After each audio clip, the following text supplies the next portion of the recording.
সুপ্রিয় দর্শক, আসসালামু আলাইকুম। সিবিএম নিউজ টিভির পক্ষ থেকে জানাই আন্তরিক শুভেচ্ছা ও অভিনন্দন। আমরা এখন বর্তমানে এসেছি আশুলিয়া নিশ্চিন্তপুর এলাকায়। এখানে কিন্তু আমরা দেখতে পাচ্ছি শিক্ষার্থীরাই কিন্তু রক্ষা করতেছেন এই গার্মেন্টস ভবনগুলো। আমরা কিছুক্ষণের মধ্যে আমরা কিন্তু দেখতে পাচ্ছি যে শিক্ষার্থীরাই কিন্তু রাস্তা নির্মাণ করতেছে এবং কি এই রাস্তার ভেতরে যে গার্মেন্টস শিল্প অঞ্চলগুলো তা ওনারা কিন্তু রক্ষা করতেছেন। এখানে কিন্তু আমরা দেখতে পাচ্ছি কিছু শিক্ষকদের কিন্তু দেশের সম্পদ রক্ষা করে গার্মেন্টস শিল্প সচল রাখি এই একটা ব্যানার নিয়ে কিন্তু প্রত্যেকটা গার্মেন্টসের সামনে কিন্তু শিক্ষার্থীরা দাঁড়া রয়েছে।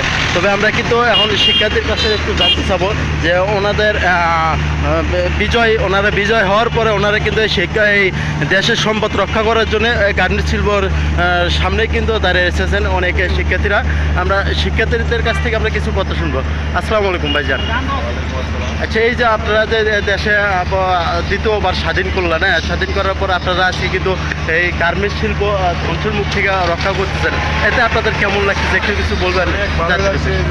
দ্বিতীয়বার স্বাধীন হয়েছে, আশা করি দেশ অনেক সুন্দর করবো। আগে তো অনেক স্বাধীন পাই নাই, দ্বিতীয়বার আমার স্বাধীন হয়েছে, আশা করি দেশ স্বাধীনভাবে চলবে।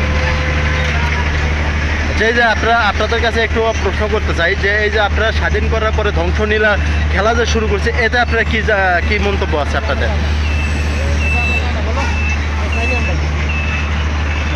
আমরা দেশ স্বাধীন করছি, ভালো কথা। এই দেশের জন্য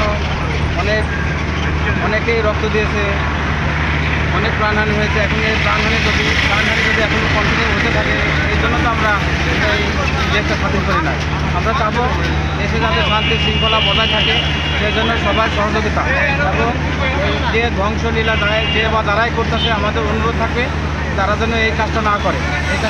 দেশের যে সম্পদ আছে সম্পদ রক্ষা করার জন্য আমরা সবাই সহযোগিতা করি।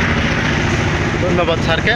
আপনারা প্রিয় দর্শক, আপনারা দেখতে পাচ্ছেন এখন কিন্তু আমরা কিন্তু আশুলিয়া নিশ্চিন্তপুর এলাকায় কিন্তু এই শিক্ষার্থীরা দেখা যাচ্ছে প্রত্যেকটা স্থানেই সব জায়গায় কিন্তু গার্মেন্টস শিল্প অঞ্চলটা দেশের সম্পদ রক্ষার ক্ষেত্রে কিন্তু এখানে কিন্তু ছোটো স্টুডেন্টরা শুরু করে সমস্ত ধরনের স্টুডেন্ট কিন্তু এখানে কিন্তু তাদের সাথে কিন্তু আমরা অভিভাবক পেয়েছি, তাদের স্যারও কিন্তু ওনারা কিন্তু এই শিক্ষার্থীর পাশে কিন্তু এসে বসেছেন যাতে দেশের সম্পদ রক্ষা করে।